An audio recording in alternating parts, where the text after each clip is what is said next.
ভেঙে দেখুন না একবার চেষ্টা করে। অনেকে ভাঙতে গেছিলেন, যারা ভাঙতে গেছিলেন তারা ভেঙে গেছে। কোঅর্ডিনেশন কমিটি বলে আমি বলছি না, যে কোনো সংগঠনকে ভাঙবার এই যে হুমকি মুখ্যমন্ত্রী দিচ্ছেন, যাকেও আমাদেরও তো অনেক হুমকি দিয়েছেন। ওইসব কেন বলেন আমি জানি না।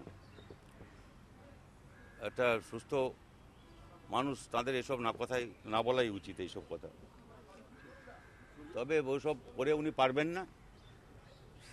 যে কোনো সংগঠনকে ভাঙবার চেষ্টা করুন, সেই সব করতে গেলে তারা যোগ্য জবাব দেবেন।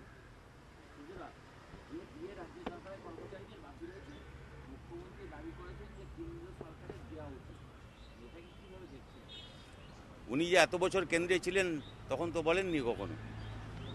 আমরা বলতাম যে কেন্দ্রীয় সরকারের নীতির জন্য দাম বাড়ছে। বেতন কমিশন যখন কেন্দ্রীয় সরকার করে, তার জন্য আমরা পয়সা মিটিয়ে দিয়েছি। আমাদের কত কষ্টের মধ্যে করতে হয়েছে, কত খরচ আমাদের বেড়েছিল। আমাদের সাধ্যমতো আমরা এই দিয়ে সবটা একসঙ্গে দিতে পারতাম না, কিন্তু দেওয়ার চেষ্টা করতাম। এত বাকি কখনো পড়েনি, আর কোনো রাজ্যে এত বাকি নেই। আমাদের এখানে কখনো অতীতে পড়েনি।